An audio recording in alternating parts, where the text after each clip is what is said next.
सभी का स्वागत है chemistry by Ramniwas Soyuwal sir YouTube channel पर। हम अध्ययन कर रहे थे 12th साइंस की रसायन विज्ञान के चैप्टर 3 का इलेक्ट्रोकेमिस्ट्री यानी विद्युत रसायन का। इस चैप्टर की हमारी 10 क्लास से कंप्लीट हो गई थी और आज का जो हमारा वीडियो है ये रहेगा 11 नंबर का वीडियो, या अपन कह सकते हैं पार्ट नंबर 11। और इस पार्ट में अपन अध्ययन करेंगे चिन्ह परिपाटी या संकेत परिपाटी। इसके बाद में हम इलेक्ट्रोड विभव का अध्ययन करेंगे। देखो, पिछले वीडियो में हमने अध्ययन किया था विद्युत रासायनिक सेल का। हमने सेल की बनावट, क्रियाविधि और इलेक्ट्रोडों पर होने वाली अभिक्रियाओं का अध्ययन किया था। हमने लवण सेतु और लवण सेतु के कार्यों का भी अध्ययन किया था। यानी अपन कह सकते हैं कि हमने पिछले वीडियो में चर्चा की थी विद्युत रासायनिक सेल के बारे में। और आज की क्लास का हमारा टॉपिक है पहले चिन्ह परिपाटी। देखो, चिन्ह परिपाटी कह सकते हैं या संकेत पद्धति कह सकते हैं, यानी इसको बोलते हैं साइन कन्वेंशन। देखो, ये क्या है, चिन्ह परिपाटी क्या है। हमने जस्ट पिछले वाले वीडियो में विद्युत रासायनिक सेल का अध्ययन किया है। उसमें हमने एक एनोड लिया, एक कैथोड लिया। एनोड जिंक का इलेक्ट्रोड था, कैथोड कॉपर का इलेक्ट्रोड था। जिंक इलेक्ट्रोड को जिंक सल्फेट के विलयन में डुबो रखा था, कॉपर इलेक्ट्रोड को कॉपर सल्फेट के विलयन में डुबो रखा था। दोनों इलेक्ट्रोडों को धात्विक तार की सहायता से हमने जोड़ा था और दोनों विलयनों के मध्य हमने लवण सेतु लगाया था। अब देखो, हम इस विद्युत रासायनिक सेल को निरूपित कैसे करेंगे। सीधा सा मतलब ये है, यानी कुछ चिन्हों के द्वारा हम इस विद्युत रासायनिक सेल को निरूपित करेंगे। सीधा सा मतलब ये है, उन चिन्हों के द्वारा हम विद्युत रासायनिक सेल को निरूपित करते हैं तो उसी को हम क्या बोलते हैं, चिन्ह परिपाटी या संकेत परिपाटी। कि एनोड को हम कैसे लिखेंगे, कैथोड को कैसे लिखेंगे, लवण सेतु को किस प्रकार से दर्शाएंगे, जो अर्ध सेलों में जो हमने विलयन भरा है उस विलयन की सांद्रता को हम कैसे दर्शाएंगे। तो इन सभी जो चिन्हों का प्रयोग अपन कर रहे हैं उसे ही हम क्या बोलते हैं, चिन्ह परिपाटी या संकेत पद्धति। तो अपन कह सकते हैं कि चिन्ह परिपाटी के अनुसार विद्युत रासायनिक सेल को इस प्रकार से निरूपित किया जाता है। यानी अपन कह सकते हैं चिन्ह परिपाटी या अपन कह सकते हैं इसको संकेत पद्धति। चिन्ह परिपाटी के अनुसार किसी विद्युत रासायनिक सेल का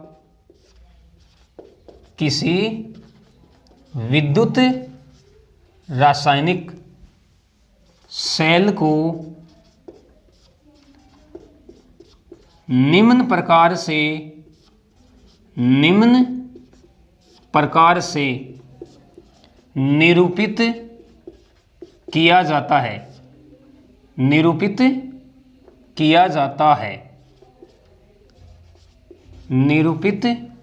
किया जाता है।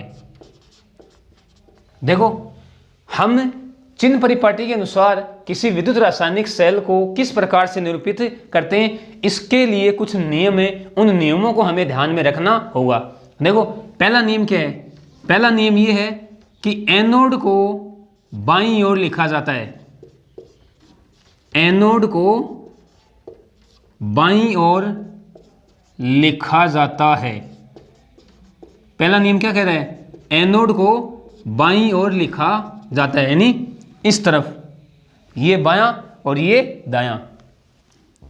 दूसरा नियम कहता है कैथोड को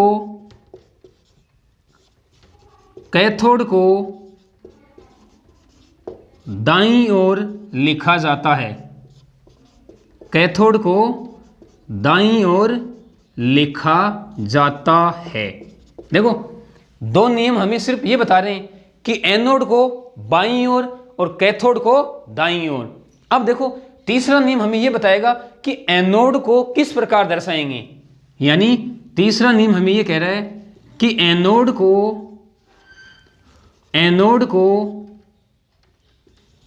दर्शाने के लिए एनोड को दर्शाने के लिए पहले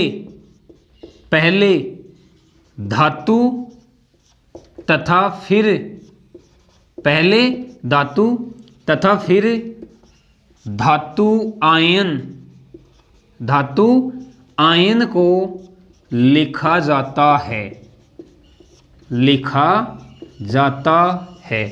यानी तीसरा नियम हमें एनोड को दर्शाने की बात बता रहा है कि एनोड को दर्शाने के लिए पहले धातु तथा फिर धातु आयन को लिखा जाता है। देखो मैं सिंपल एग्जांपल ले रहा हूं, ये तो है एम, लिखा जाता है और धातु तथा धातु आयन के मध्य एक खड़ी रेखा खींच देते हैं। तो अपन यहां पे लिख सकते हैं तथा दोनों के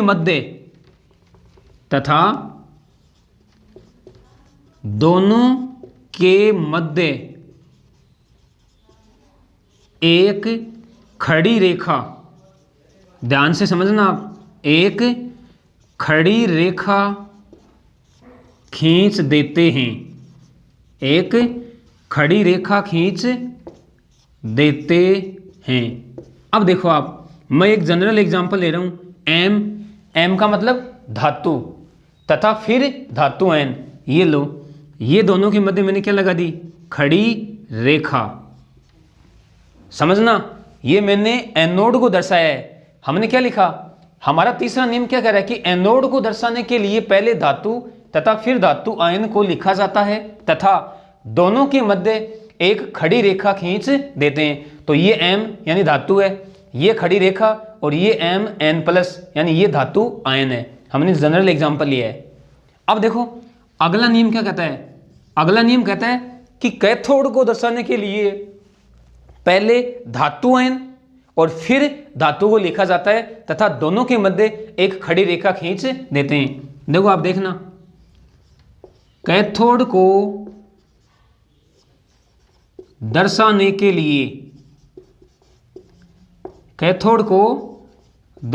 के लिए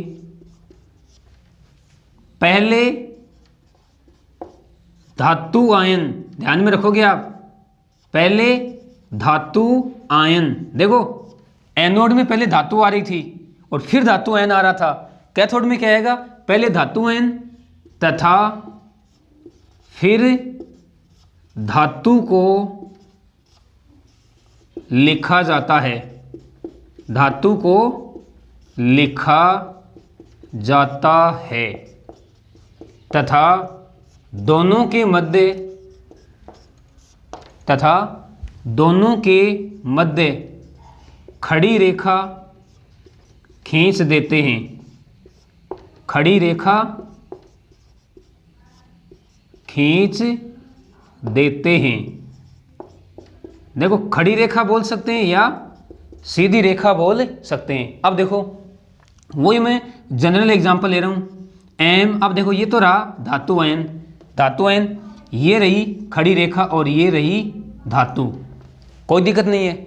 ये हमने एनोड को दर्शाया और ये हमने कैथोड को दर्शाया है। अब देखो अगला नियम हमें क्या कह रहा है, अगला नियम हमें ये बोलता है कि अर्ध सेल में भरे गए जो विलयन की सांद्रता है या उसकी प्रावस्था है, उसको हम धातु आयन के आगे, समझना, धातु आयन के आगे छोटे कोष्ठक में लिखा जाता है। तो अगला नियम हमें ये कह रहा है कि अर्ध सेल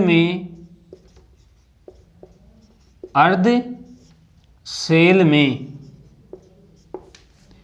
भरे गए, या उपस्थित है की बात है, भरे गए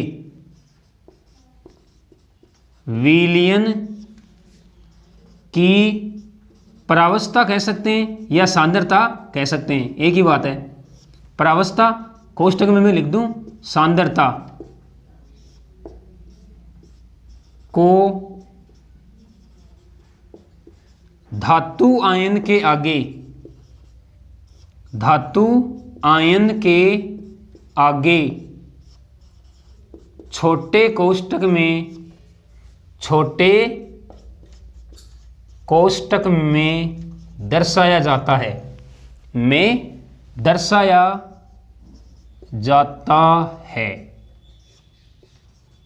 दर्शाया जाता है।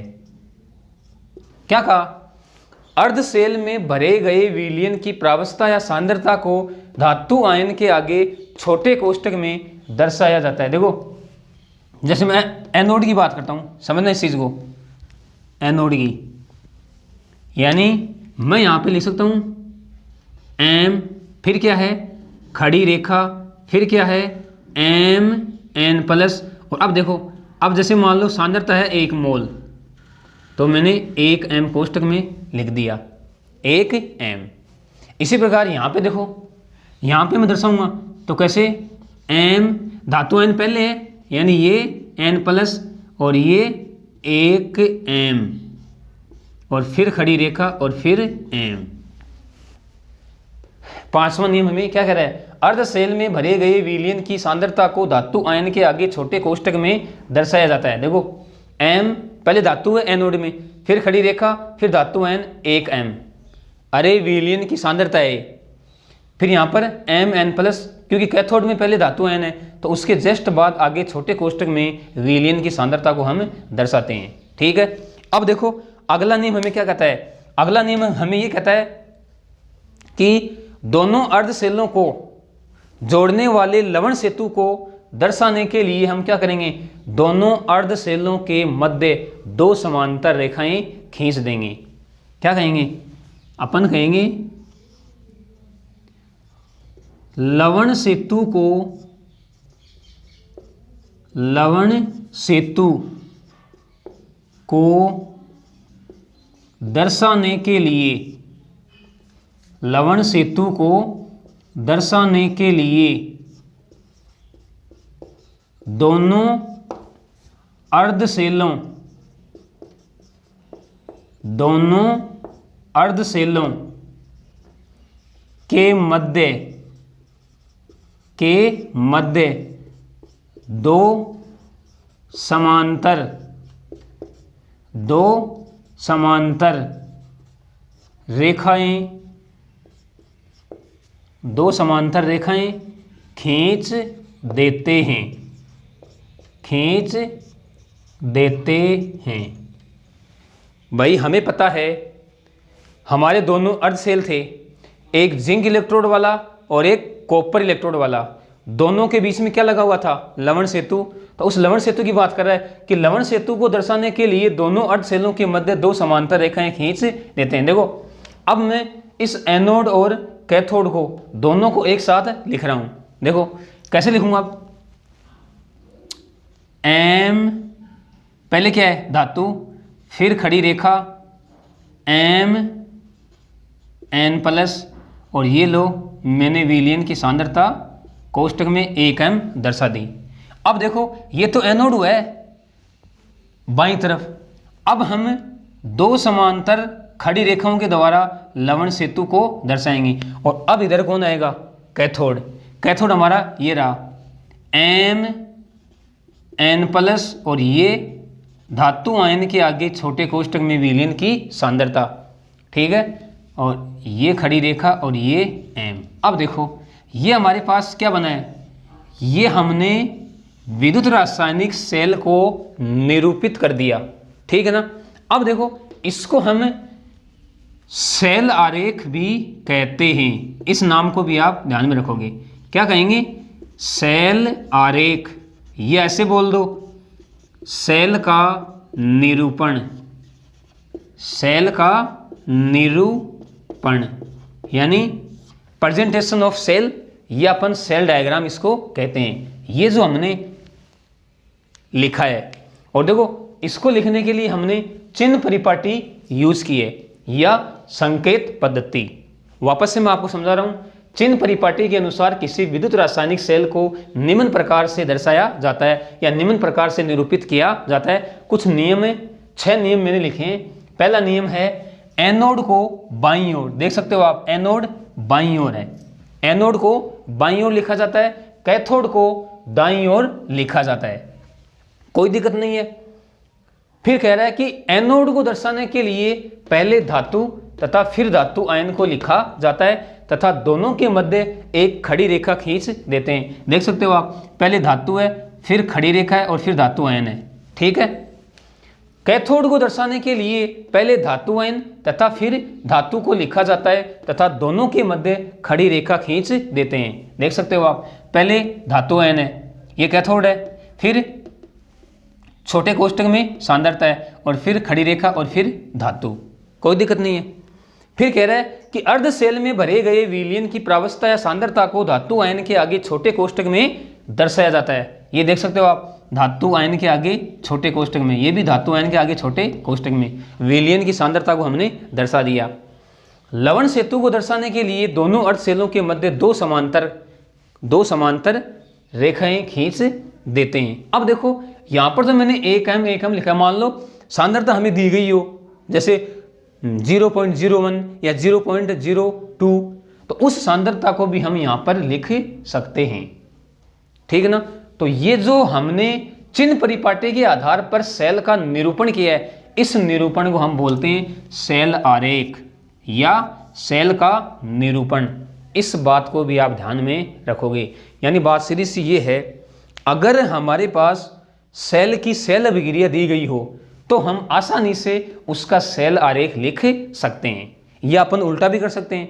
हमें अगर सेल आरेख दिया गया है तो हम उस सेल आरेख के आधार पर उस सेल में इलेक्ट्रोडों पर होने वाली अभिक्रियाएं भी लिख सकते हैं। तो ये तो रहे नियम, आपको ये नियम ध्यान में रखने हैं, शायद उतार लिए होंगे आपने नियम।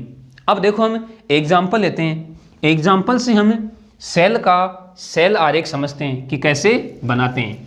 ये मैंने आपको नियम लिखवा दिए।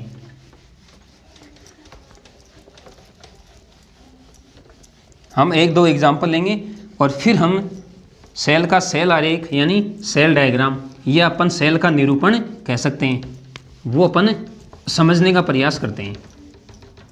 तो लगातार आप मेरे साथ बने रहिए।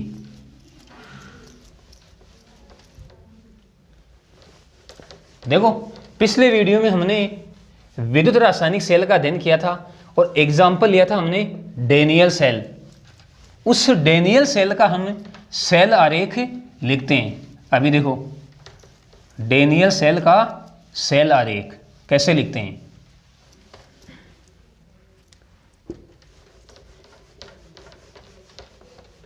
यानी अपन कह सकते हैं डेनियल सेल का सेल आरेख।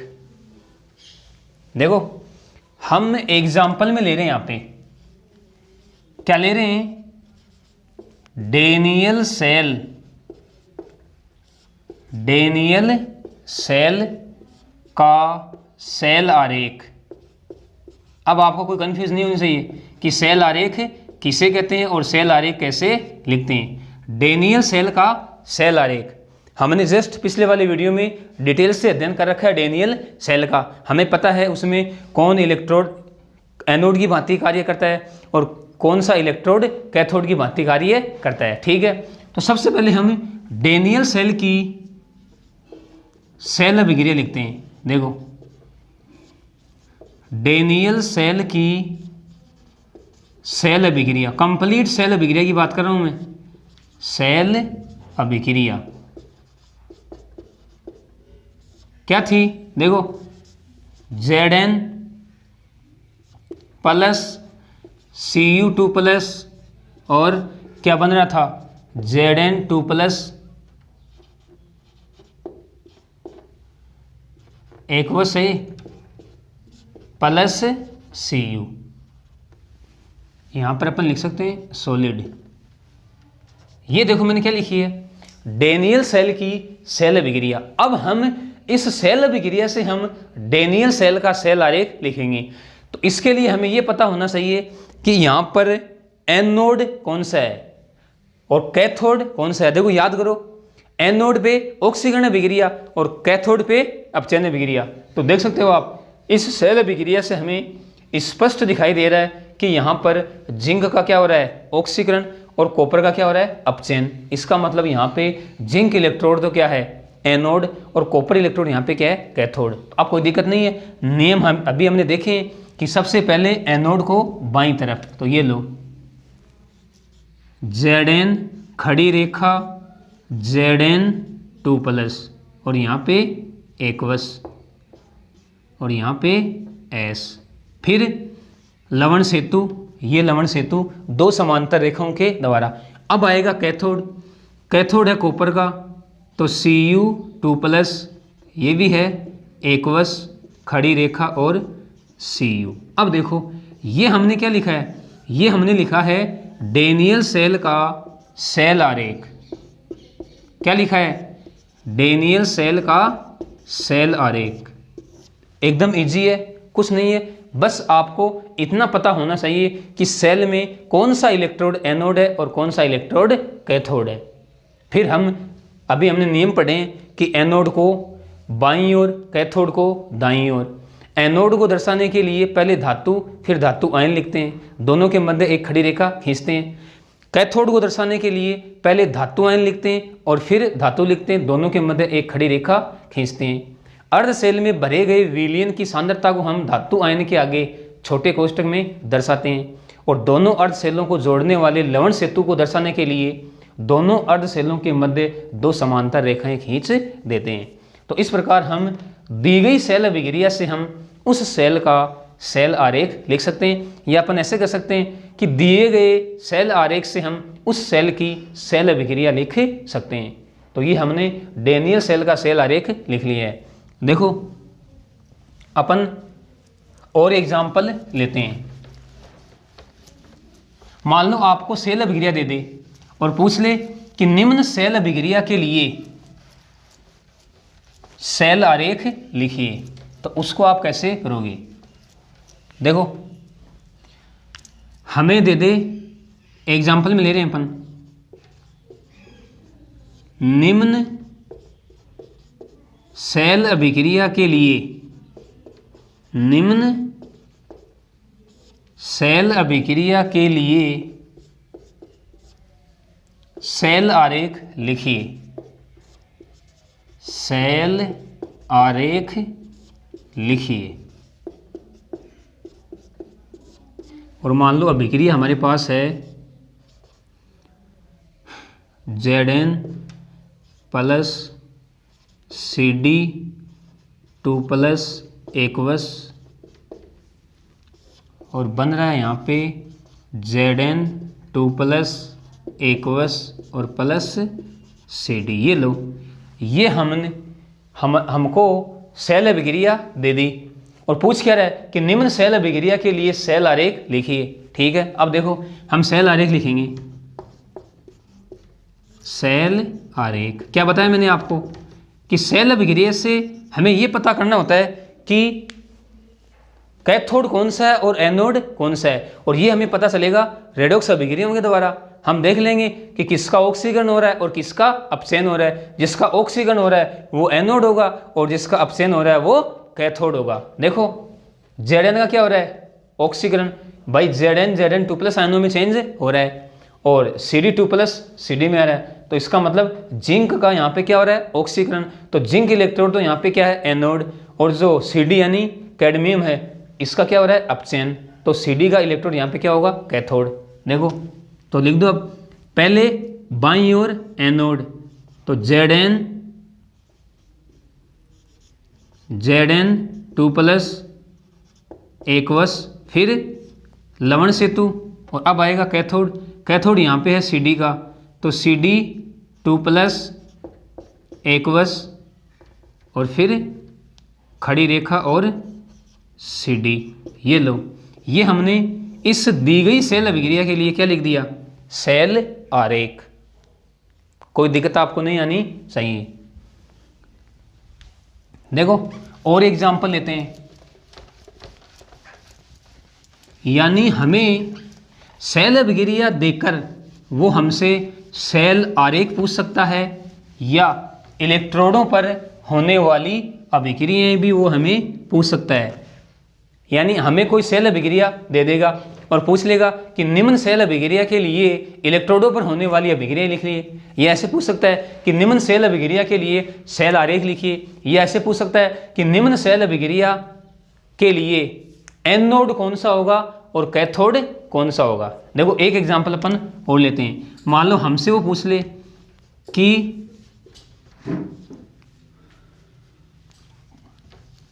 किसी विद्युत रासायनिक सेल की सेल अभिक्रिया निम्न प्रकार है। किसी विद्युत रासायनिक सेल की सेल अभिक्रिया, सेल की सेल अभिक्रिया निम्न प्रकार है, निम्न प्रकार है। देखो कैसे है, Zn plus 2Ag plus aqueous, और यहाँ पे Zn 2 प्लस एक्वस और 2Ag, ये लो। अब हमसे वो पूछ रहा है क्या, देखो हमसे पूछ रहा है सेल का सेल आरेख लिखिए, सेल का सेल आरेख लिखिए। पहला क्वेश्चन हमसे वो ये पूछ रहा है। दूसरा क्वेश्चन वो पूछ रहा है सेल में ऋणावेशित इलेक्ट्रोड कौन सा है, ऋणावेशित इलेक्ट्रोड कौन सा है, कौन सा है। और एक हमसे वो पूछ रहा है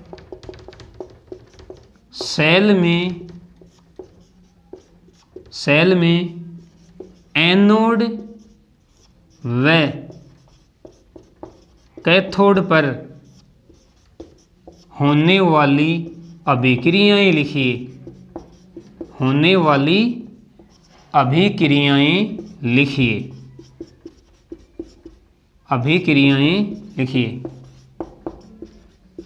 देखो क्या पूछ रहा है, पहला क्वेश्चन पूछ रहा है हमसे कि सेल का सेल आरेख लिखिए, फिर पूछ रहा है सेल में ऋणावेशित इलेक्ट्रोड कौन सा है, और फिर पूछ रहा है सेल में एनोड व कैथोड पर होने वाली अभिक्रियाएं लिखिए। ध्यान से आप समझना, देखो हम इसको हल कर रहे हैं, आंसर पहले का लिख रहे हैं, सेल का सेल आरेख लिखिए। अब देखो आप, हमें तो वही पता करना है कि एनोड कौन सा है और कैथोड कौन सा है, यानी किसका ऑक्सीकरण हो रहा है और किसका अपचयन। देख सकते हो आप Zn यहाँ पे Zn 2 प्लस में आ रही है, इसका मतलब जिंक का यहाँ पे क्या हो रहा है, ऑक्सीकरण, और जो Ag प्लस है वो आ रहे हैं Ag में, इसका मतलब Ag का यहाँ पे क्या हो रहा है, अपचयन। तो बात सीधी सी है कि जिंक का इलेक्ट्रोड एनोड होगा, Ag का इलेक्ट्रोड कैथोड। अब लिख रहे हैं सेल आरेख। देखो पहले एनोड को, तो ये लो Zn, फिर खड़ी रेखा Zn 2 प्लस एक्वस, फिर लवण सेतु। अब आएगा कैथोड, कैथोड है Ag का, तो क्या लिखेंगे Ag प्लस एक्वस, फिर खड़ी रेखा, और ये Ag सॉलिड।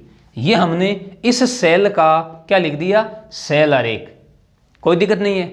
अब देखो सेकंड क्वेश्चन है, वो क्या पूछ रहा है कि सेल में ऋणावेशित इलेक्ट्रोड कौन सा है। अब देखो याद करो, विद्युत रासायनिक सेल में ऋणावेशित इलेक्ट्रोड कौन सा होता है, एनोड।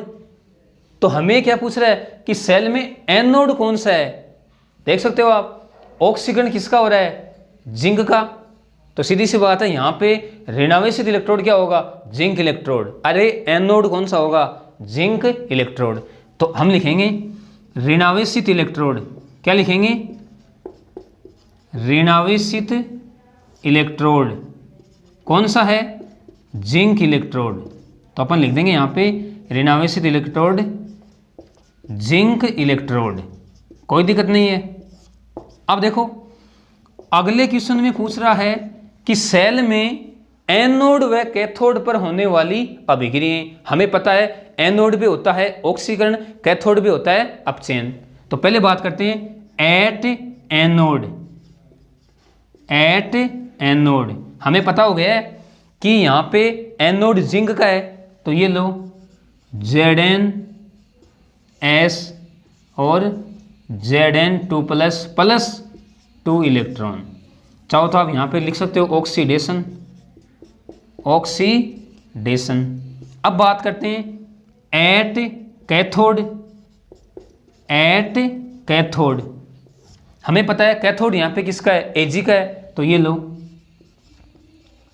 2Ag प्लस 2 इलेक्ट्रॉन और ये आ जाएगा 2AgS, यानी हम यहाँ पे लिख सकते हैं रिडक्शन। ये लो, तो हमने इस दी गई सेल अभिक्रिया से हमने सेल आरेख लिख लिया, इलेक्ट्रोड का पता कर लिया और एनोड व कैथोड पर होने वाली अभिक्रियाएं हमने लिख दी। तो इस प्रकार आप आराम से सेल आरेख लिख सकते हैं, सेल आरेख से आप सेल अभिक्रिया लिख सकते हैं। ठीक है, तो ये हमारी चिन्ह परिपाटी या संकेत पद्धति कंप्लीट हो गई। अब ले रहे हैं आज का अगला टॉपिक, इलेक्ट्रोड विभव। देखते हैं कि इलेक्ट्रोड विभव किसे कहते हैं। देखो, काफ़ी अच्छी इंपॉर्टेंट हेडिंग है, इलेक्ट्रोड विभव यानी इलेक्ट्रोड पोटेंशियल। इलेक्ट्रोड विभव यानी इलेक्ट्रोड विभव हम किसे कहते हैं, इसका अध्ययन हम अब करेंगे। इलेक्ट्रोड विभव को हम अर्धशैल विभव भी कह सकते हैं। क्या कह सकते हैं? अर्धशैल विभव।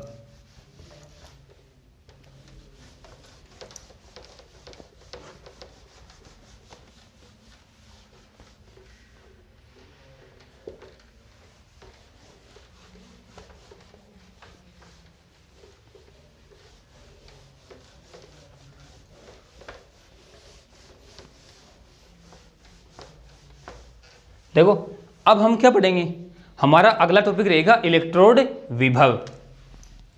तो हम लिख रहे हैं यहाँ पे इलेक्ट्रोड विभव,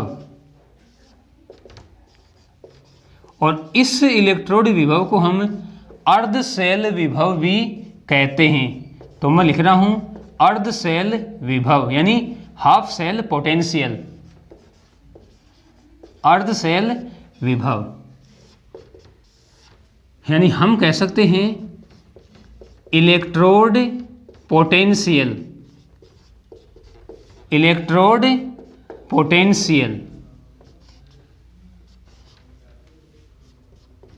देखो, हमने क्या पढ़ा था, विद्युत रासायनिक सेल, उसमें दो अर्ध सेल थे, एक एनोड और एक कैथोड। ये अपन कह सकते हैं एनोडिक अर्ध सेल और कैथोडिक अर्ध सेल। ये अपन ऐसे कह सकते हैं जिंक अर्ध सेल और कॉपर अर्ध सेल। ठीक है ना। अब देखो, इस इलेक्ट्रोड विभव को हमने क्या कहा, अर्ध सेल, क्योंकि अकेला जो इलेक्ट्रोड है उसका जो विभव होगा हम उसे अर्ध सेल विभव कहते हैं या इलेक्ट्रोड विभव। ठीक है ना। अब देखो, हम समझते हैं कि इस इलेक्ट्रोड विभव की उत्पत्ति कैसे होती है। तो लगातार आप मेरे साथ बने रहिए। देखो, ये मेरे पास कोई पात्र है और इस पात्र में धातु की छड़ मैंने रख दी, धातु की छड़, और इस धातु की छड़ को मैंने इसी धातु आयन के विलयन में डुबो दी। यानी अपन कह सकते हैं ये मेरे पास है धातु की छड़, धातु की छड़, यानी हम इसको कह सकते हैं इलेक्ट्रोड।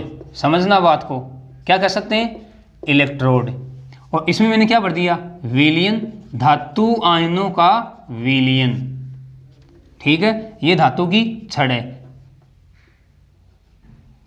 अब देखो, धातु आयन के विलयन में धातु की छड़ को डुबो दिया या रख दिया, यानी अपन कह सकते हैं कि अर्ध सेल में जब किसी धातु की छड़ को धातु आयन के विलयन में रखा जाता है तो निम्न प्रकार की संभावनाएं होती हैं। यानी अपन यहाँ पे देखते हैं कि यहाँ पर कौन कौन सी प्रतिक्रियाएं हो सकती हैं। क्या कहा मैंने कि जब अर्ध सेल में किसी धातु की छड़ को धातु आयन के विलयन में रखा जाता है तो उस स्थिति में निम्न प्रकार की प्रतिक्रियाएं हो सकती हैं। देखो, पहले ले रहा हूं मैं प्रतिक्रिया फर्स्ट में अपन क्या कह सकते हैं कि विलयन में धातु आयन है, ये धातु आयन इलेक्ट्रोड से टकराएंगे और टकरा कर वापस आ जाएंगे। यानी अपन कह सकते हैं कि धातु आयन इलेक्ट्रोड से टकराते हैं लेकिन उनके मध्य कोई रासायनिक परिवर्तन नहीं होता है। देखो, मैं लिख रहा हूं पहली स्थिति में धातु आयन इलेक्ट्रोड से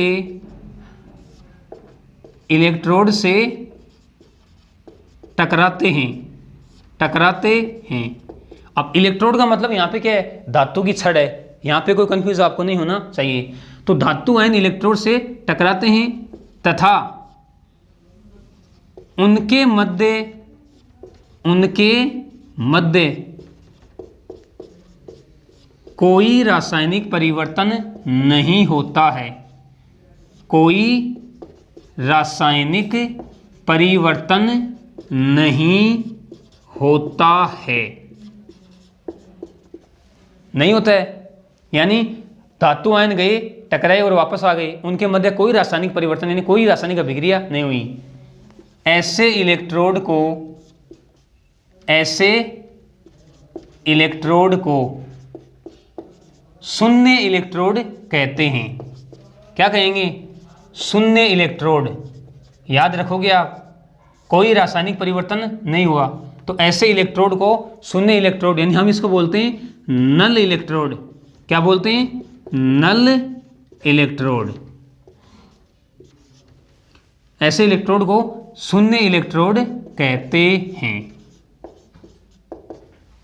कोई दिक्कत नहीं है। क्या कहा? धातु आयन इलेक्ट्रोड से टकराते हैं तथा उनके मध्य कोई रासायनिक परिवर्तन नहीं होता है, ऐसे इलेक्ट्रोड शून्य इलेक्ट्रोड, ऐसे इलेक्ट्रोड को शून्य इलेक्ट्रोड कहते हैं यानी नल इलेक्ट्रोड। ये हमने पहली प्रतिक्रिया देख ली, या अपन ऐसे कह सकते हैं कि पहली स्थिति देख ली। अब ले रहा हूं मैं सेकंड स्थिति। अब देखो क्या होगा। सेकंड स्थिति में क्या हो सकता है कि इस धातु की छड़ से धातु के परमाणु इलेक्ट्रॉन त्याग कर और विलयन में आ जाएं। धातु के इलेक्ट्रोड से धातु परमाणु अपने इलेक्ट्रॉन त्याग कर आयनों के रूप में विलयन में आ जाएं। यानी अपन क्या कह सकते हैं कि अपन कह सकते हैं कि यहां पर इस धातु इलेक्ट्रोड का क्या हो रहा है? ऑक्सीकरण हो रहा है। अब देखो ऑक्सीकरण हो रहा है, धातु के परमाणु धातु इलेक्ट्रोड से इलेक्ट्रॉन त्याग कर कहाँ आ रहे हैं? धातु आयनों के रूप में विलयन में आ रहे हैं। इसका मतलब वो जो इलेक्ट्रॉन है वो कहाँ पे रहेंगे? वो इस धातु की छड़ के ऊपर रहेंगे इलेक्ट्रॉन। तो इसका मतलब अपन क्या कहा कि विलयन में तो क्या आ रहे हैं? धातु के आयन धनावेशित होकर, और इलेक्ट्रोड पर इलेक्ट्रॉन इकट्ठे हो रहे हैं। तो अपन कह सकते हैं कि इस दूसरी प्रतिक्रिया में इलेक्ट्रोड पर तो ऋणावेश उत्पन्न हो जाएगा और ये जो विलयन है इसमें धनावेश उत्पन्न हो जाएगा। देखो मैं लिख रहा हूं, पहले हम कह सकते हैं धातु इलेक्ट्रोड से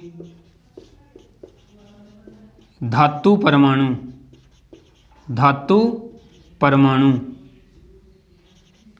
इलेक्ट्रोड पर इलेक्ट्रॉन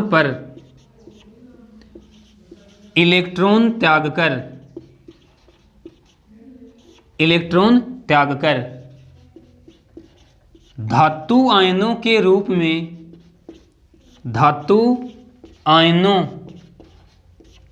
में विलयन में चले जाते हैं। धातु आयनों के रूप में विलयन में चले जाते हैं। अर्थात अपन क्या कह सकते हैं? अर्थात धातु का ऑक्सीकरण हो जाता है। धातु का ऑक्सीकरण हो जाता है तथा इस क्रिया में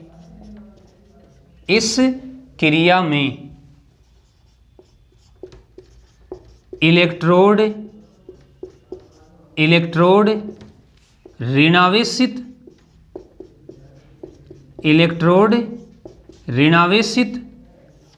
तथा विलयन धनावेशित हो जाता है। विलयन धनावेशित हो जाता है। यानी यहां पे हो क्या रहा है, यहां पे इलेक्ट्रोड से धातु के परमाणु किस में आ रहे हैं, धातु आयन में आ रहे हैं, प्लस एन इलेक्ट्रॉन, और क्या हो रहा है, ऑक्सीडेशन। कोई दिक्कत नहीं है। ये हमने दूसरी स्थिति देख ली। क्या बताया मैंने, धातु इलेक्ट्रोड से धातु परमाणु इलेक्ट्रोड पर इलेक्ट्रॉन त्याग कर धातु आयनों के रूप में विलयन में चले जाते हैं, अर्थात धातु का ऑक्सीकरण हो जाता है, तथा इस क्रिया में इलेक्ट्रोड पर तो ऋणावेश उत्पन्न हो जाएगा। इसलिए हमने क्या कहा कि इलेक्ट्रोड ऋणावेशित तथा विलयन धनावेशित हो जाता है। ये दूसरी स्थिति होगी। तीसरी स्थिति में देखो क्या हो सकता है, पहले समझना आप। यानी तीसरी स्थिति में यह हो सकता है कि विलयन के धातु आयन इस इलेक्ट्रोड से या धातु की छड़ से इलेक्ट्रॉन ग्रहण करेंगे। इसका मतलब इलेक्ट्रॉन विलयन में आ रहे हैं, तो विलयन में तो क्या आ जाएगा, ऋणावेश, और जो धातु की छड़ है इसके ऊपर क्या आ जाएगा, धनावेश। विलयन के धातु आयन इलेक्ट्रोड से इलेक्ट्रॉन ग्रहण करके अपचयित हो जाते हैं, सीधा सा मतलब ये है। और इस क्रिया में विलयन में तो क्या आ जाएगा, ऋणावेश, और धातु की छड़ पे क्या आ जाएगा, धनावेश। देखो पहले अपन लिख रहे हैं, अपन क्या कह सकते हैं, अपन कह सकते हैं कि विलयन के धातु आयन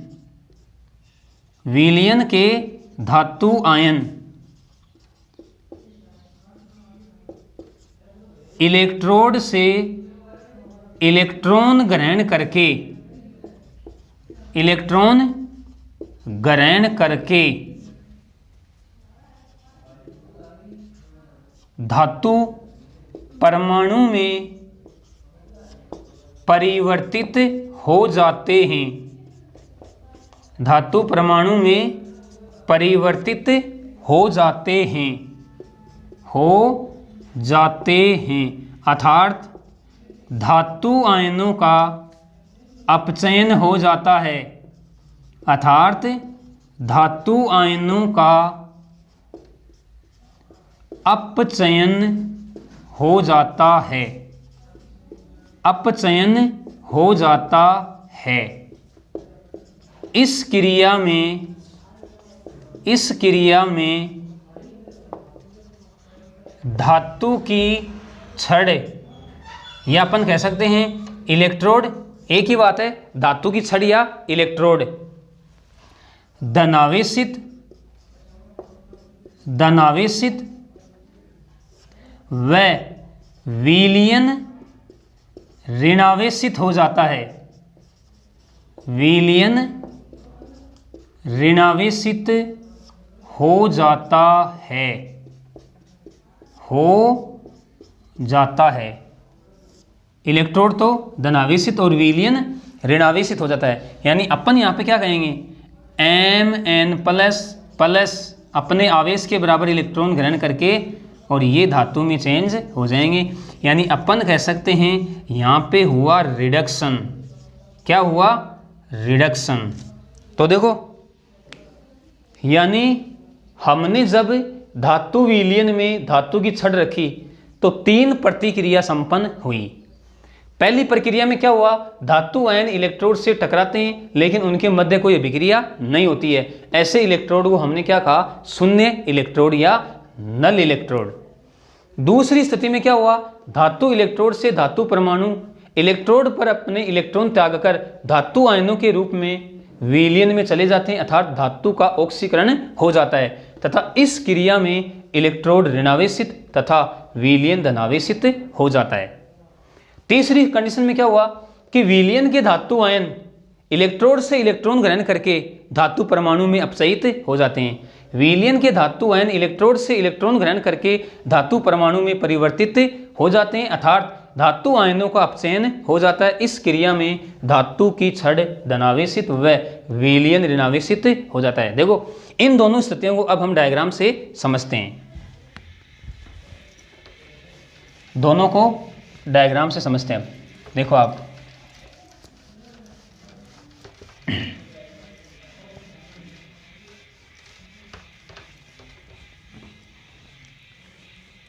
कि विलयन और इलेक्ट्रोड पर आवेश की परतें बन जाती हैं।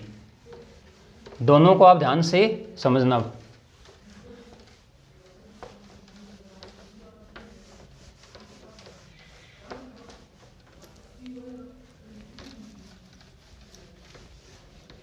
देखो पहले हम इसकी बात कर रहे हैं।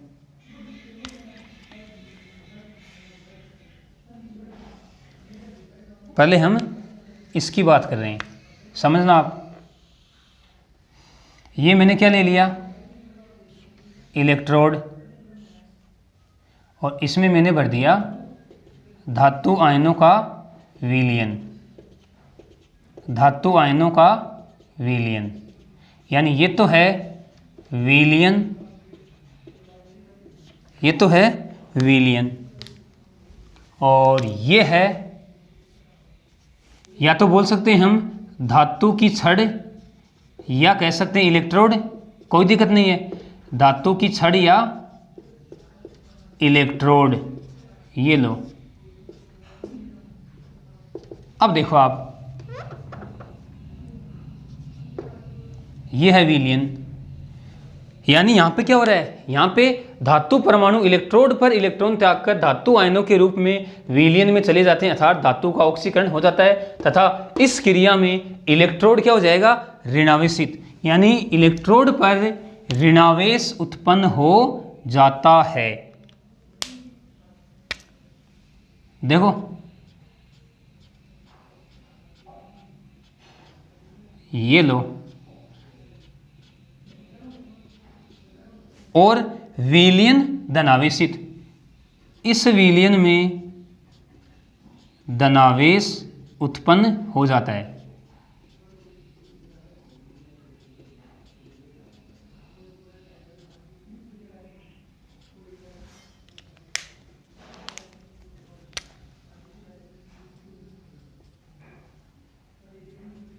अब देखो, यानी धातु का यहाँ पे क्या हो रहा है, ऑक्सीकरण। इसका मतलब ये जो इलेक्ट्रोड होगा ये क्या होगा, ये होगा एनोड। हम इसको क्या कहेंगे, एनोड। ठीक है। अब ले रहा हूं मैं दूसरी स्थिति। देखो दूसरी स्थिति में यहां पे बना रहा हूं, ये तो क्या है, धातु की छड़, और इसमें मैं भर दूं धातु आयन का विलयन।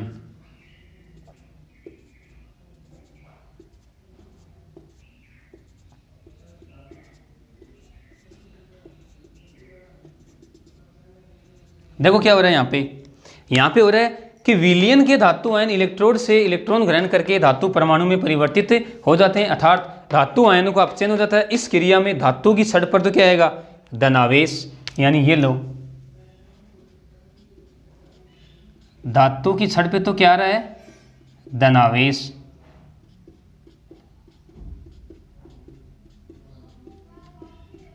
और विलयन में क्या आ रहा है, ऋणावेश।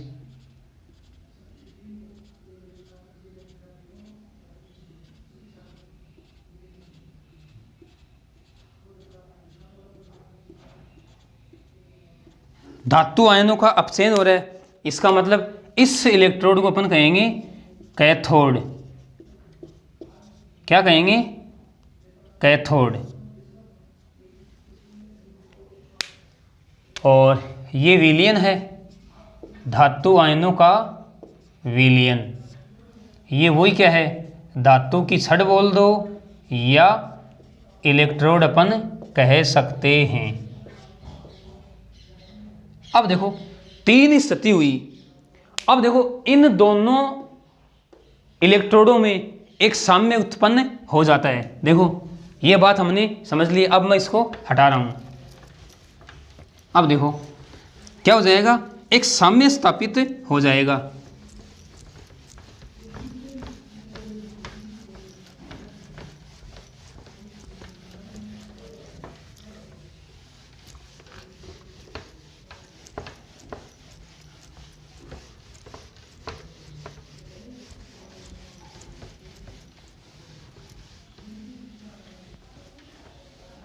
देखो साम्य कौन सा आएगा, सामने ये स्थापित होगा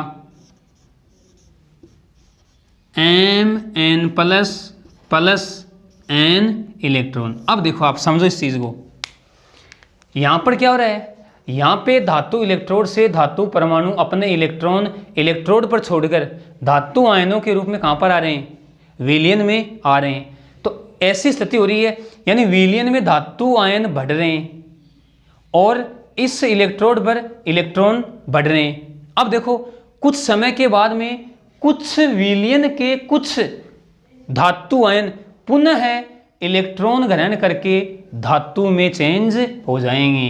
देखो कुछ धातु आयन के कुछ आयन, यानी विलयन के कुछ धातु आयन पुनः इलेक्ट्रोड से इलेक्ट्रॉन ग्रहण करके धातु में परिवर्तित हो जाएंगे। और ये स्थिति यहाँ पे होगी। देखो यहाँ पे क्या हो रहा है, यहाँ पे विलयन के धातु आयन, विलयन के धातु आयन इलेक्ट्रोड से इलेक्ट्रॉन ग्रहण करके धातु में आ रहे हैं, ठीक है ना, धातु में आ रहे हैं। यानी यहाँ पर तो ऋणावेश आ रहा है और यहाँ पे क्या आ रहा है, धनावेश। अब देखो कुछ देर के बाद में यहाँ पर भी क्या होगा, धातु परमाणु पुनः इस इलेक्ट्रोड पर इलेक्ट्रॉन त्याग कर और धातु आयनों में परिवर्तित हो जाते हैं। यानी ये देखो, ये धातु परमाणु पुनः इलेक्ट्रॉन त्याग कर धातु आयनों में परिवर्तित हो जाते हैं। ओवरऑल अपन ये कह सकते हैं कि इन दोनों अर्धसेलों में, या अपन ऐसे कह सकते हैं कि इन दोनों इलेक्ट्रोडों में ये साम्य स्थापित हो जाएगा। अब जैसे ही साम्य स्थापित होगा वैसे ही, यानी इस इलेक्ट्रोड और विलयन, इलेक्ट्रोड और विलयन का जो संधि पृष्ठ है, मिलने का स्थान, उस पर देखो इस आवेशों के विभाजन के कारण एक विभव उत्पन्न हो जाता है। क्या बताया मैंने, इलेक्ट्रोड व विलयन के आवेश के विभाजन के कारण विलयन व इलेक्ट्रोड के संधि पृष्ठ पर एक विभव उत्पन्न हो जाता है, उसे ही हम इलेक्ट्रोड विभव कहते हैं। देखो अब मैं परिभाषा लिख रहा हूँ। हमें यह पता हो गया है कि साम्य स्थापित हो गया, आवेशों की यहाँ पर दो परत बन गई, अपन कह सकते हैं यहाँ पर विद्युत द्विस्तर का निर्माण हो गया, इलेक्ट्रिक डबल लेयर। और इसी इलेक्ट्रिक डबल लेयर की वजह से इनका जो संधि पृष्ठ है उस पर एक विभव उत्पन्न हो जाता है, उस विभव को ही हम इलेक्ट्रोड विभव कहते हैं। यानी अब हम इलेक्ट्रोड विभव को परिभाषित कर रहे हैं। यानी ये तो मैंने आपको इलेक्ट्रोड विभव की उत्पत्ति समझाई है कि वास्तव में इलेक्ट्रोड विभव की उत्पत्ति कैसे होती है। अपन क्या कहेंगे, अपन कहेंगे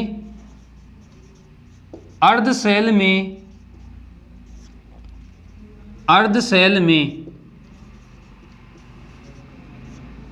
धातु इलेक्ट्रोड व विलयन के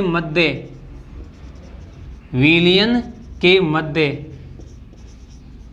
आवेश के विभाजन के कारण, आवेश के विभाजन के कारण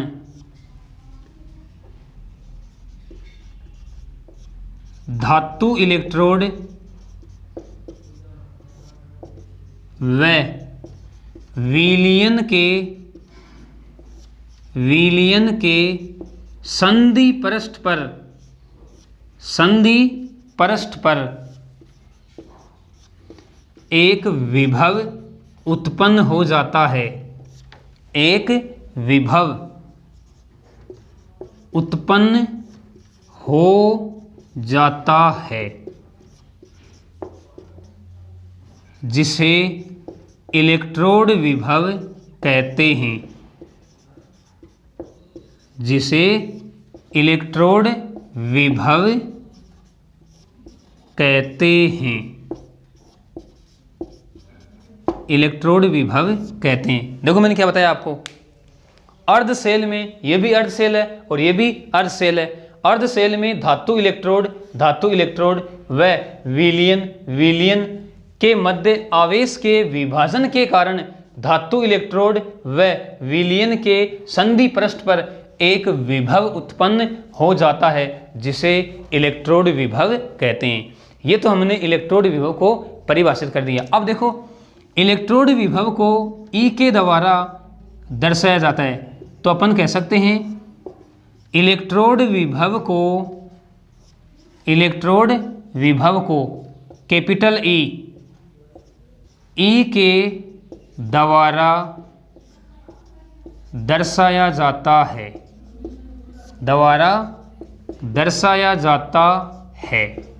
अब देखो, अब हमें ये पता तो हो गया है कि इलेक्ट्रोड विभव उत्पन्न कैसे हुआ, इलेक्ट्रोड विभव कहते किसे हैं। अब हमें ये भी पता हो गया है कि इलेक्ट्रोड विभव दो प्रकार के होते हैं। देखो ये अर्धशेल यानी इस पे हो रहा है ऑक्सीकरण, इसका मतलब इसको हमने क्या कहा, एनोड, तो इसका जो विभव होगा उसे हम बोलेंगे ऑक्सीकरण विभव। और यहाँ पे क्या हो रहा है, अपचयन, यानी इसको हमने क्या कहा, कैथोड, इसका जो विभव होगा उसे हम कहेंगे अपचयन विभव। तो यानी अब अपन ऐसे कह सकते हैं कि इलेक्ट्रोड विभव दो प्रकार का होता है। क्या कहेंगे, इलेक्ट्रोड विभव दो प्रकार का होता है। अब देखो दो प्रकार कौन से हैं, हम उनकी भी लगे हाथ चर्चा कर ही लेते हैं।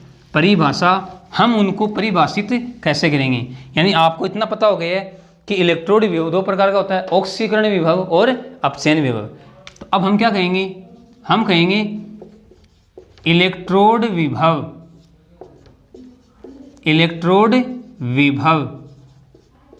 दो प्रकार का होता है, दो प्रकार का होता है। ठीक है, इलेक्ट्रोड विभव दो प्रकार का होता है। पहला है ऑक्सीकरण विभव, यानी हम इसको बोलेंगे ऑक्सीडेशन पोटेंशियल। क्या बोलेंगे, ऑक्सीडेशन पोटेंशियल। अब देखो क्या कहेंगे, हम इसको परिभाषित कैसे करेंगे, हम ऐसे कह सकते हैं कि विलयन में किसी इलेक्ट्रोड के इलेक्ट्रॉन त्यागने की प्रवृत्ति का माप उस इलेक्ट्रोड का ऑक्सीकरण विभव कहलाता है। क्या कहा मैंने, देखो किसी इलेक्ट्रोड का विलयन में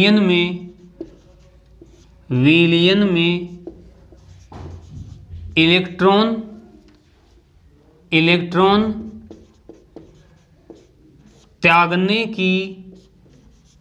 प्रवृत्ति का माप,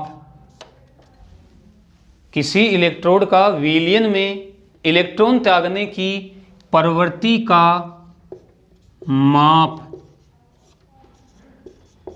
उस इलेक्ट्रोड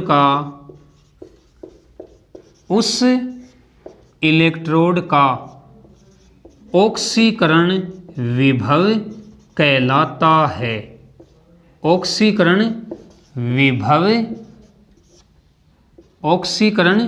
विभव कहलाता है। देखो यानी अपन ऐसे कह सकते हैं कि जिस इलेक्ट्रोड की इलेक्ट्रॉन त्यागने की प्रवृत्ति जितनी अधिक होगी उसका ऑक्सीकरण विभव उतना ही अधिक होगा। क्या कहा हमने यहाँ पे कि किसी इलेक्ट्रोड का विलयन में इलेक्ट्रॉन त्यागने की प्रवृत्ति का माप उस इलेक्ट्रोड का ऑक्सीकरण विभव कहलाता है। यानी अपन ऐसे कह सकते हैं कि इलेक्ट्रोड की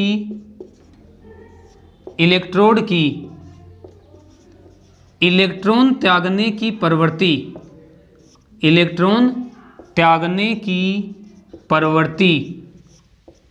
जितनी अधिक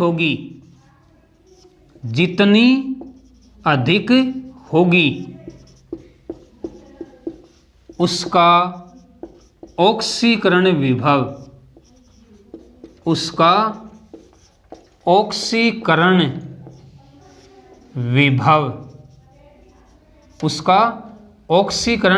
विभव उतना ही अधिक होगा, उतना ही अधिक होगा। कोई दिक्कत आपको नहीं होनी चाहिए। अरे भाई, जितनी जल्दी से, जितनी आसानी से इलेक्ट्रोड क्या त्याग रहा है, इलेक्ट्रॉन, यानी अगर उसकी इलेक्ट्रॉन त्यागने की प्रवृत्ति अधिक है तो हम कहेंगे कि उसका ऑक्सीकरण विभव भी उतना ही अधिक होगा। ये तो बात हुई ऑक्सीकरण विभव की। अब बात करते हैं अपचयन विभव की। अपचयन विभव यानी हम इसको कहेंगे रिडक्शन पोटेंशियल। क्या कहेंगे, रिडक्शन पोटेंशियल। अब देखो आप, हम क्या कह सकते हैं यहाँ पे, हम कह सकते हैं किसी इलेक्ट्रोड का विलयन में इलेक्ट्रॉन ग्रहण करने की प्रवृत्ति का माप, इलेक्ट्रॉन ग्रहण करने की प्रवृत्ति का माप उस इलेक्ट्रोड का अपचयन विभव कहलाता है। देखो क्या कहेंगे, हम कह सकते हैं किसी इलेक्ट्रोड का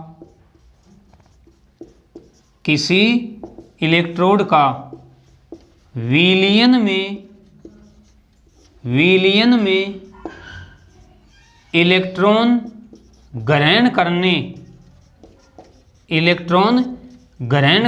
की प्रवृत्ति, इलेक्ट्रॉन ग्रहण करने की प्रवृत्ति का माप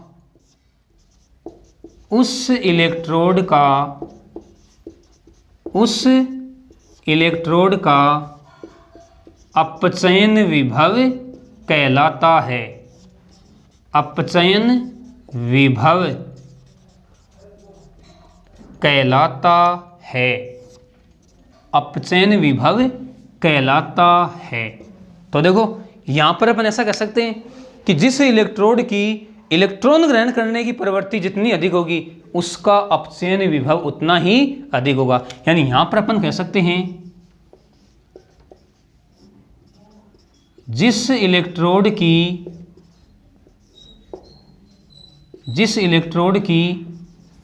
इलेक्ट्रॉन ग्रहण करने की प्रवृत्ति जितनी अधिक होगी उसका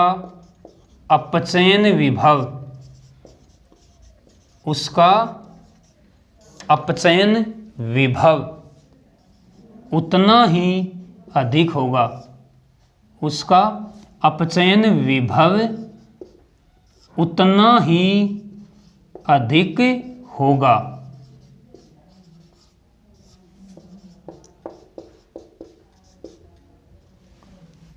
तो सिंपल है, इलेक्ट्रॉन ग्रहण करने की प्रवृत्ति जितनी अधिक होगी उसका अपचयन विभव उतना ही अधिक होगा।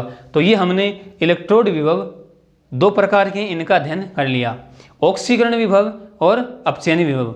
एक बार वापस से मैं आपको रिपीट करवा रहा हूँ।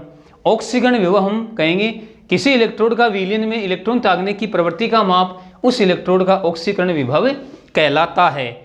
और फिर हमने कहा कि इलेक्ट्रोड की इलेक्ट्रॉन त्यागने की प्रवृत्ति जितनी अधिक होगी उसका ऑक्सीकरण विभव उतना ही अधिक होगा।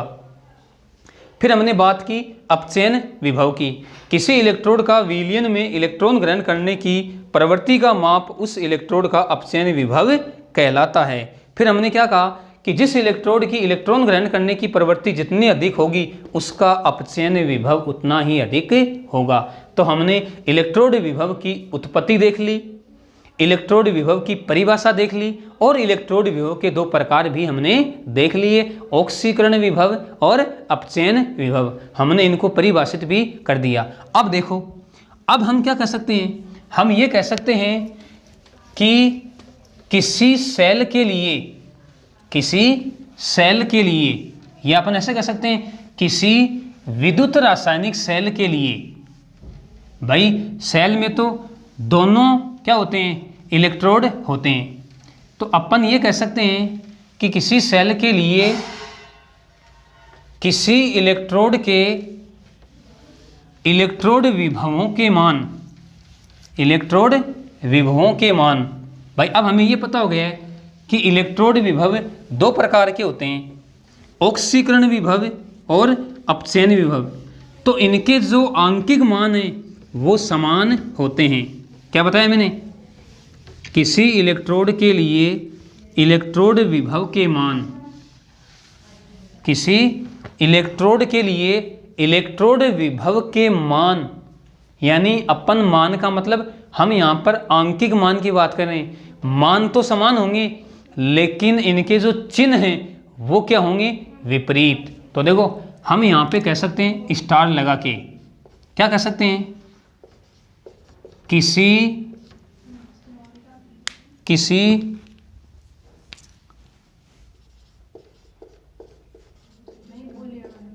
किसी इलेक्ट्रोड के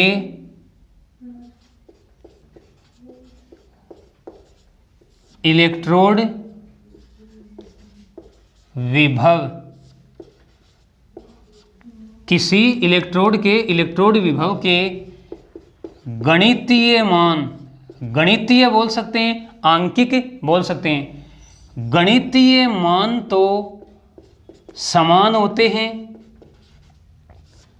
गणितीय मान तो समान होते हैं, परंतु उनके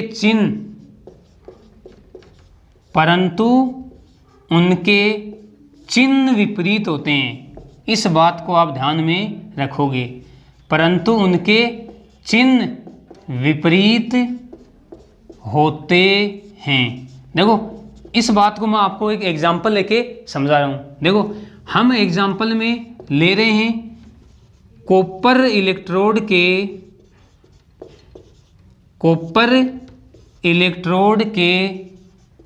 मानक इलेक्ट्रोड विभव, मानक इलेक्ट्रोड विभव निम्न प्रकार हैं, निम्न प्रकार हैं। अरे भाई हमने कॉपर इलेक्ट्रोड लिया है और हम इसके मानक इलेक्ट्रोड विभव लिख रहे हैं। अभी बताऊंगा मैं मानक इलेक्ट्रोड विभव किसे कहते हैं। देखो मैं लिख दूं यहाँ पे, हमने इलेक्ट्रोड विभव को ई से लिखा है Cu2+। इसका मतलब ये एनोड है। क्या है? एनोड। एनोड भी होता है ऑक्सीकरण, यानी यहाँ पे लिख रहा हूँ मैं ऑक्सीकरण विभव -0.34 वोल्ट, और कोष्टक में मैं लिख दूं ऑक्सीकरण। अब देखो हमने कॉपर का ये जो इलेक्ट्रोड विभव लिखा है, ये मानक इलेक्ट्रोड विभव लिखा है, इसका मतलब यहाँ पे ई नोट आएगा। क्या आएगा? ई नोट। ठीक है ना। अभी आप इतने ध्यान में रखो कि मानक इलेक्ट्रोड विभव को ई नोट से व्यक्त करते हैं। फिर मैं इसका लिखूं अपचयन विभव, तो कैसे लिखूंगा? Cu2+Cu, और ये भी मानक है तो नोट कितना होगा? +0.34 वोल्ट, और यहाँ पे लिख दूं मैं अपचयन। क्या लिख दूं? अपचयन। अब देखो आप इन दोनों मानों को आप ध्यान से देखो, यानी इनकी जो गणितीय वैल्यू है वो तो सेम है 0.34 वोल्ट, 0.34 वोल्ट, लेकिन इनके चिन्ह क्या हैं? विपरीत हैं।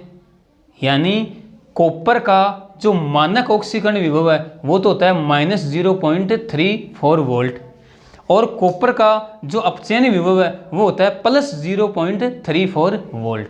तो इस बात को भी आप ध्यान में रखोगे। किसी इलेक्ट्रोड के इलेक्ट्रोड विभव के गणितीय मान तो समान होते हैं परंतु उनके चिन्ह विपरीत होते हैं। अब देखो यहाँ पे एक शब्द आया मानक, मानक इलेक्ट्रोड विभव। लगे हाथ हम इसकी भी चर्चा कर ही लेते हैं कि मानक इलेक्ट्रोड विभव किसे कहते हैं। देखो बात सीधी सी है, अगर मानक स्थिति में किसी इलेक्ट्रोड का इलेक्ट्रोड विभव अपन ले रहे हैं तो हम उससे क्या बोलेंगे? मानक इलेक्ट्रोड विभव। तो हम इसको परिभाषित कैसे कर सकते हैं? हम इसको परिभाषित ऐसे कर सकते हैं कि 298 केल्विन ताप व 1 वायुमंडलीय दाब पर इकाई सांद्रता वाले विलयन में उपस्थित इलेक्ट्रोड के विभव को हम मानक इलेक्ट्रोड विभव कहते हैं। देखो हम ले रहे हैं मानक इलेक्ट्रोड विभव, मानक इलेक्ट्रोड विभव, यानी हम यहाँ पे कह सकते हैं स्टैंडर्ड, क्या कह सकते हैं, standard electrode potential, standard electrode potential, यानी हम इसको शॉर्ट में क्या कह सकते हैं, देखो SEP, क्या कह सकते हैं, SEP, कोई दिक्कत नहीं है। और मानक इलेक्ट्रोड विभव को, यानी इलेक्ट्रोड विभव को हम कैपिटल E से दर्शाते हैं। अब ये मानक इलेक्ट्रोड विभव है, इसका मतलब इसको हम E0 से दर्शाएंगे, इस बात को भी आप ध्यान में रखोगे। अब लिख रहा हूं मैं इसकी परिभाषा, देखो मैं कहूँगा यहाँ पे कि 298 केल्विन ताप व 1 एटमॉस्फेयर दाब, 1 एटमॉस्फेयर दाब पर इकाई सांद्रता वाले, इकाई सांद्रता वाले विलयन में उपस्थित, इकाई सांद्रता वाले विलयन में उपस्थित इलेक्ट्रोड के विभव को, उपस्थित इलेक्ट्रोड के विभव को मानक इलेक्ट्रोड विभव कहते हैं, मानक इलेक्ट्रोड विभव कहते हैं। और अभी हमने क्या बताया कि मानक इलेक्ट्रोड विभव को E0 से दर्शाते हैं, तो यहाँ पे अपन लिख सकते हैं मानक इलेक्ट्रोड विभव को, मानक इलेक्ट्रोड विभव को E0, इसको नोट बोलेंगे, E0 से दर्शाया जाता है, E0 से दर्शाया जाता है। भाई हमने मानक कंडीशन लगा दी यहाँ पे, 298 केल्विन ताप व 1 एटमॉस्फेयर दाब पर इकाई सांद्रता वाले विलयन में उपस्थित इलेक्ट्रोड के विभव को हम मानक इलेक्ट्रोड विभव कहते हैं। मानक इलेक्ट्रोड विभव को E0 से दर्शाया जाता है। अब देखो जो हमारी अंतर्राष्ट्रीय परिपाटी है, अंतर्राष्ट्रीय परिपाटी, हम कह सकते हैं अंतर्राष्ट्रीय परिपाटी के अनुसार, परिपाटी के अनुसार,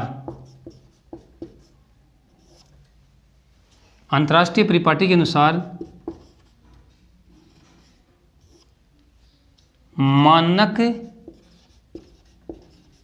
अपचयन विभव को, मानक अपचयन विभव को मानक इलेक्ट्रोड विभव माना गया है, मानक इलेक्ट्रोड विभव माना गया है। इस बात को भी आप ध्यान में रखोगे। देखो हम आगे पढ़ने वाले हैं इलेक्ट्रोकेमिकल सीरीज, विद्युत रासायनिक श्रेणी, यानी उस विद्युत रासायनिक श्रेणी का जो बेस है वो ये मानक अपचयन विभव ही है। तो अंतर्राष्ट्रीय परिपाटी के अनुसार मानक अपचयन विभव को मानक इलेक्ट्रोड विभव माना गया है। इस बात को भी आप ध्यान में रखोगे। ये हमारा मानक इलेक्ट्रोड विभव E0 हो गया। हमने इसकी डेफिनेशन लिख दी, 298 केल्विन ताप व 1 एटमॉस्फेयर दाब पर इकाई सांद्रता वाले विलयन में उपस्थित इलेक्ट्रोड के विभव को मानक इलेक्ट्रोड विभव कहते हैं। अब देखो आज की क्लास में हमने इलेक्ट्रोड विभव पढ़ा, अलग अलग पढ़ा हमने, एनोड और कैथोड, यानी ऑक्सीकरण विभव और अपचयन विभव। अगर हम इन दोनों को जोड़कर क्या बना दें, सेल, तो उस स्थिति में हम इसे क्या कहेंगे, सेल विभव या सेल का विद्युत वाहक बल। इन बातों का हम नेक्स्ट क्लास में अध्ययन करेंगे। तो आज की क्लास में हमने क्या अध्ययन किया, हमने एक तो चिन्ह परिपाटी पढ़ी। चिन्ह परिपाटी को हम संकेत पद्धति भी कहते हैं कि चिन्ह परिपाटी के आधार पर किसी सेल का सेल आरेख किस प्रकार से बनाते हैं। उसके बाद में हमने इलेक्ट्रोड विभव पढ़ा, जिसे हम अर्ध सेल विभव भी कहते हैं। इलेक्ट्रोड विभव की उत्पत्ति हमने देखी, फिर हमने इलेक्ट्रोड विभव की परिभाषा देखी, इलेक्ट्रोड विभव के दो प्रकार देखे, ऑक्सीकरण विभव और अपचयन विभव, और अंत में हमने मानक इलेक्ट्रोड विभव का अध्ययन किया। तो आज के लिए इतना ही। ओके, धन्यवाद।